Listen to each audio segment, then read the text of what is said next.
हम माध्यमिक शिक्षा बोर्ड द्वारा जारी मॉडल प्रश्न पत्र है उसको हल करेंगे। तो फर्स्ट क्वेश्चन देखिए, किसी वस्तु पर न्यूनतम आवेश का मान लिखिए। तो आवेश का क्वांटीकरण सिद्धांत आपको पढ़ा हुआ है। किसी वस्तु पर आवेश की मात्रा इलेक्ट्रॉन के आवेश की क्या होती है, पूर्ण गुणज होती है।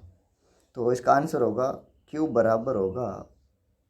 बराबर प्लस माइनस N इंटू क्या होगा E, पढ़ा हुआ है फर्स्ट यूनिट में। सेकेंड क्वेश्चन देखिए, दो बिंदु आवेश Q1 तथा Q2 के लिए Q1 Q2 लेस देन 0 हो तो दोनों आवेशों के मध्य बल की प्रकृति क्या होगी। तो Q1 Q2 का मान 0 से कम है, इसका अर्थ ये हुआ कि Q1 Q2 दोनों का गुणज होगा वो क्या होगा, ऋणात्मक होगा। तो ऋणात्मक होने का अर्थ है कि Q1 प्लस हो सकता है, Q2 माइनस हो सकता है, या Q1 माइनस हो सकता है, Q2 प्लस हो सकता है। इसका अर्थ ये हुआ प्लस और माइनस दोनों के मध्य क्या होगा, आकर्षण होगा। तो मध्य बल की प्रकृति क्या होगी, आकर्षण की होगी। थर्ड क्वेश्चन देखिए, किसी आवेशित कण के द्रव्यमान और आवेश पर चाल का क्या प्रभाव पड़ता है। इसका आंसर लिखिए आप। चाल बढ़ने से द्रव्यमान बढ़ता है, चाल बढ़ने से क्या बढ़ेगा, द्रव्यमान बढ़ता है। लेकिन यदि चाल प्रकाश की चाल के बराबर हो तो आवेश नियत रहता है। तो मैं वापस इसका आंसर लिखाऊं, चाल बढ़ने से द्रव्यमान बढ़ता है यदि चाल प्रकाश की चाल के बराबर है तो आवेश नियत रहता है। क्वेश्चन नंबर 4, ऐसे कण का नाम लिखिए जिसका विराम द्रव्यमान शून्य होता है तथा अनावेशित होता है, यानी आवेशहीन होता है और विराम द्रव्यमान क्या होगा, शून्य। तो इस कण का नाम है फोटोन। फोटोन। पांचवा क्वेश्चन, किसी समरूप आवेशित वलय के केंद्र पर विद्युत क्षेत्र तीव्रता का मान कितना होगा। केंद्र पर हमेशा तीव्रता का मान क्या होता है, विद्युत क्षेत्र तीव्रता शून्य होती है। 6 नंबर, एक समान विद्युत क्षेत्र में विद्युत बल रेखाओं की प्रकृति क्या होती है। यदि एक समान विद्युत क्षेत्र है तो प्रकृति क्या होगी। तो एक समान विद्युत क्षेत्र तो बल की प्रकृति होगी। विद्युत क्षेत्र का परिमाण क्या रहेगा, समान। विद्युत क्षेत्र का परिमाण क्या रहेगा, समान, तथा दिशा दोनों ही क्या रहेंगे, नियत रहेंगे। विद्युत क्षेत्र का परिमाण व दिशा नियत रहते हैं, यानी ये होगी बल रेखाएं, तो इसका परिमाण भी समान होगा और दिशा भी क्या होगी, नियत होगी। क्वेश्चन नंबर 7, किसी चालक से कितने इलेक्ट्रॉन हटाने चाहिए कि इस पर 3.2 माइक्रोकूलम आवेश आ जाए। तो ये जो ऊपर लिखा हुआ फॉर्मूला Q बराबर plus minus N into E। तो Q का मान क्या होगा, 3.2 माइक्रो का अर्थ हुआ 10⁻⁻6, यानी फिर 3.2 इंटू 10⁻⁻6 बराबर N का मान आपको ज्ञात करना है। E का मान दिया हुआ, E का मान 1.6 इंटू 10⁻⁻19। तो N बराबर होगा 3.2 इंटू 10⁻⁻6 बट्टा 1.6 इंटू 10⁻⁻19। 8वां क्वेश्चन देखिए, किसी माध्यम की विद्युतशीलता और आपेक्षिक विद्युतशीलता में क्या संबंध है। माध्यम की विद्युतशीलता एवं आपेक्षिक विद्युतशीलता, तो इसका संबंध होगा एप्सिलॉन बराबर क्या होगा, एप्सिलॉन नॉट इंटू क्या होता है, एप्सिलॉन आर। एप्सिलॉन एम लिख सकते हैं, एप्सिलॉन बराबर एप्सिलॉन नॉट निर्वात की विद्युतशीलता, एप्सिलॉन आर आपेक्षिक विद्युतशीलता। 9वां क्वेश्चन, पानी के पराविद्युतांक का मान कितना होता है। पानी के पराविद्युतांक का मान कितना होगा। तो पानी के पराविद्युतांक का मान, यानी अशुद्ध जल, सिलेबस में आपके अशुद्ध जल में पराविद्युतांक का मान 80 होता है, 80।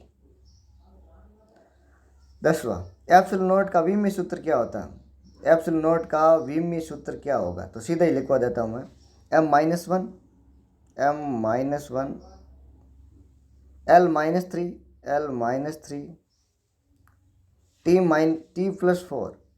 T+4 और A की घात क्या होगी, 2 होगी, A/2, A की घात क्या होगी, 2 होगी। एप्सिलॉन नॉट का विमीय सूत्र वापस सुनिए, F-1 L-3 T4 और A2 होगा। अगला 11वां, किरचॉफ का लूप का नियम लिखिए। किरचॉफ के लूप का नियम, किरचॉफ लूप नियम कौन सा है, लिखा हुआ आपके, सिग्मा ऑफ V बराबर सिग्मा ऑफ E। ये जो किरचॉफ का द्वितीय नियम है, कौन से नियम है, सेकेंड नियम किरचॉफ का। सिग्मा ऑफ V यानी किसी भी बंद परिपथ में वोल्टाओं का बीजगणितीय योग उस परिपथ में विद्युत वाहक बल के बीजगणित योग के क्या होगा, बराबर, यानी सिग्मा ऑफ वी, मैं लिख देता हूँ, सिग्मा ऑफ वी किसके बराबर होगा, सिग्मा ऑफ ई के बराबर होगा। ये क्वेश्चन नंबर 11 का आंसर है। सेकेंड नियम लूप का नियम होता है, याद रखिए। आगे देखिए, किरचॉफ के संधि का नियम का गणित रूप लिखिए। संधि के नियम का क्या लिखना है, गणित रूप लिखना है। संधि के नियम क्या होता है, फर्स्ट नियम जो संधि का नियम है, संधि पर मिलने वाले सभी धाराओं का बीजगणित योग हमेशा क्या होता है, शून्य। तो इसका सिग्मा ऑफ आई किसके बराबर होगा, 0 के बराबर होगा।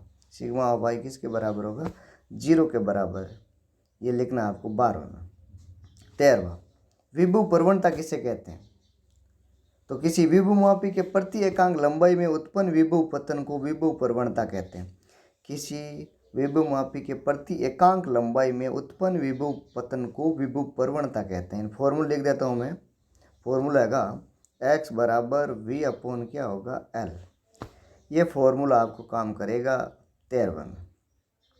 14वां देखिए, विभवमापी का मानकीकरण किसे कहते हैं, विभवमापी का मानकीकरण किसे कहते हैं, तो विभवमापी के द्वारा विभव प्रवणता का शुद्ध मान ज्ञात करने की प्रक्रिया को विभवमापी का मानकीकरण कहते हैं। वापस बोल सकता हूँ मैं, विभवमापी के द्वारा विभव प्रवणता का शुद्ध मान या यथार्थ मान ज्ञात करने की प्रक्रिया को विभवमापी का मानकीकरण कहते हैं। 15वां देखिए, विभवमापी की सुग्राह्यता कैसे बढ़ाई जा सकती है। सुग्राह्यता को बढ़ाने क्या तरीका है, सुग्राह्यता का मतलब यथार्थ मान ज्ञात करना, बहुत कम वोल्टेज पर मान ज्ञात करना। तो फर्स्ट लिखिए आप इसका, तार की लंबाई को बढ़ा करके, फर्स्ट लिखिए विभवमापी के तार की लंबाई को बढ़ाकर सुग्राह्यता बढ़ा सकते हैं। सेकेंड लिखिए, प्राथमिक परिपथ में धारा के मान को कम करके x का मान कम किया जा सकता है। तो दो ही कारण हुए, लंबाई को बढ़ा करके और सेकेंड में प्राथमिक परिपथ में धारा के मान को कम करके। 16 देखिए, मीटर से तुम प्रयुक्त तांबे की पट्टियाँ मोटी क्यों होती हैं, क्योंकि तांबा जो भी पदार्थ है कॉपर, उसमें विशिष्ट प्रतिरोध का मान हमेशा क्या होता है, कम होता है। विशिष्ट प्रतिरोध या प्रतिरोध का मान कम होगा, क्योंकि आर हमेशा रो के क्या होता है बराबर, यदि एल बराबर 1 और ए बराबर यदि 1 सेंटीमीटर स्क्वायर है। तो आर का मान नगण्य होता है, लगभग मान सकते हैं हम। आर का मान बहुत क्या होता है, कम होता है। आर का मान कम होने पर आर को हम कम और कैसे कर सकते हैं, तो आर का मान और कम करने के लिए ए के मान को क्या करना पड़ेगा, कम करना पड़ेगा। तो ए का मान कम करने के लिए हम पट्टियाँ क्या बनाते हैं, मोटी बनाते हैं। तो इसका वापस कारण मैं बताऊँ आपको, तांबे की मोटी पट्टियाँ इसलिए बनाई जाती है क्योंकि तांबे का विशिष्ट प्रतिरोध व प्रतिरोध बहुत कम होता है। तांबे की पट्टियों की मोटाई बढ़ाने पर प्रतिरोध का मान और कम हो जाएगा, अर्थात प्रतिरोध लगभग क्या हो जाएगा, नगण्य हो जाता है। 17वां की देखिए, आदर्श वोल्टमीटर का प्रतिरोध किसे कहते हैं, आदर्श वोल्टमीटर का प्रतिरोध किसे कहते हैं, तो वह वोल्टमीटर जिसका प्रतिरोध क्या हो, अनंत हो, प्रतिरोध क्या हो, अनंत हो, तो क्या कहलाता है, आदर्श वोल्टमीटर कहलाता है। वह वोल्टमीटर जिसका प्रतिरोध अनंत हो, यानी प्रतिरोध अनंत होने का अर्थ ये है कि आर का मान क्या होना चाहिए, इनफाइनाइट होना चाहिए। आर बराबर क्या होना चाहिए, अनंत होना चाहिए। किसी सेल का आंतरिक प्रतिरोध क्या होता है, तो सेल पड़े हुए, एक डेनियल सेल होता है, एक लेक्लांची सेल होता है। इसमें कॉपर सल्फेट और एक अमोनियम क्लोराइड का सॉल्यूशन डाल के हम सेल बनाते हैं। तो इसको हम, ये तो NH4 सेल को या कॉपर सल्फेट को हम विद्युत अपघट्य पदार्थ कहते हैं। तो विद्युत अपघट्य यानी विद्युत अपघट्य धारा के प्रवाह में एक परिमित प्रतिरोध उत्पन्न करता है। विद्युत अपघट्य धारा के प्रवाह में परिमित प्रतिरोध उत्पन्न करता है, इसे हम क्या कहते हैं, आंतरिक प्रतिरोध कहते हैं। तो आंतरिक प्रतिरोध विद्युत अपघट्य यानी NH4 सेल का होगा या कॉपर सल्फेट सॉल्यूशन का होगा, विलयन का होगा। आगे देखिए, विभवमापी में तांबे के तार प्रयोग में क्यों नहीं लाया जाता है, क्योंकि तांबे का विशिष्ट प्रतिरोध का मान कम होता है तथा तांबे के विशिष्ट प्रतिरोध का मान कम होता है तथा प्रतिरोध ताप गुणांक का मान अधिक होता है। विशिष्ट प्रतिरोध का मान हमेशा कम होगा तथा प्रतिरोध ताप गुणांक का मान अधिक होता है, इसलिए तांबे के तार प्रयोग में नहीं लाया जाता है। विभुमापी का अंश शोधन किसे कहते हैं? अंश शोधन पढ़ा है, एक तो अमीटर का अंश शोधन पढ़ा है, एक विभुमापी का अंश शोधन पढ़ा है। तो विभुमापी का अंश शोधन है, यहाँ पर वोल्ट मीटर का अंश शोधन है। क्वेश्चन में करेक्शन कीजिए, वोल्ट मीटर का अंश शोधन किसे कहते हैं? तो वोल्ट मीटर का अंश शोधन का आंसर मैं बताऊँ आपको, वोल्ट मीटर से प्राप्त त्रुटिपूर्ण पाठ्यांकों की जांच, वोल्ट मीटर से प्राप्त त्रुटिपूर्ण पाठ्यांकों की जांच विभुमापी से प्राप्त यथार्थ पाठ्यांकों से करना या शुद्ध पाठ्यांकों से करना वोल्ट मीटर का अंश शोधन कहते हैं। 21वां, हेल्महोल्ट्ज कुंडलियाँ किसे कहते हैं? पढ़ी हुई है। हेल्महोल्ट्ज कुंडलियाँ हमेशा एक समान चुंबकीय क्षेत्र उत्पन्न ज्ञात करने के लिए किया जाता है इसका उपयोग। तो परिभाषा बोलूँ मैं, दो वर्ताकार कुंडलियाँ जिसमें धारा समान दिशा में प्रवाहित हो, दोनों में कुंडलियों में धारा समान दिशा में प्रवाहित हो। कुंडली की त्रिज्या, जो कुंडली की त्रिज्या है वो दोनों केंद्रों के मध्य की दूरी की क्या होती है? बराबर होती है। कुंडली की त्रिज्या दोनों केंद्र या दोनों कुंडली के केंद्रों के मध्य की क्या होती है? बराबर होती है। उसे हम क्या कहते हैं? हेल्महोल्ट्ज कुंडली। तो वह कुंडलियाँ जिसमें समान वर्ताकार कुंडलियाँ जिसमें समान धारा समान दिशा में प्रवाहित हो तथा कुंडली की त्रिज्या दोनों केंद्रों के बराबर हो, उसे हम क्या कहते हैं? हेल्महोल्ट्ज कुंडलियाँ। एक समान चुंबकीय क्षेत्र उत्पन्न करने के लिए किया जाता है। एक आवेश Q चुंबकीय क्षेत्र B की दिशा में V वेग से प्रवेश करता है, उस पर कार्यरत बल फॉर्मूला पढ़ा हुआ है आपका। F बराबर क्या होता है? QVB। F बराबर QVB इंटू क्या होगा? साइन थीटा, इंटू क्या होगा? Sine theta. थीटा का मान 90 हो सकता है।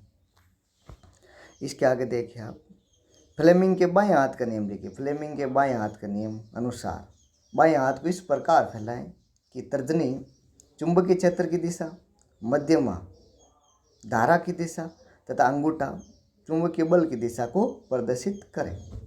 मध्यमा धारा की दिशा, तर्जनी चुंबकीय क्षेत्र की दिशा और अंगूठा चुंबकीय बल की दिशा को प्रदर्शित करें। 24वां, धारामापी का दक्षतांक किसे कहते हैं? तो 7वें पाठ में पढ़ा हुआ है, x बराबर होता है 1/SI। x बराबर क्या था? 1/SI। तो धारा सुग्राह्यता के व्युत्क्रम को हम क्या कहते हैं? दक्षतांक कहते हैं। धारा सुग्राह्यता के व्युत्क्रम को दक्षतांक कहते हैं। धारामापी की सुग्राह्यता व दक्षतांक के मध्य संबंध, धारा में सुग्राह्यता व दक्षतांक के मध्य संबंध x बराबर क्या होगा? 1/SI। SI को क्या कहते हैं? धारा सुग्राह्यता। x को क्या कहते हैं? दक्षतांक कहते हैं। धारामापी की धारा सुग्राह्यता को परिभाषित कर उसका मात्रक लिखिए। तो धारा सुग्राह्यता SI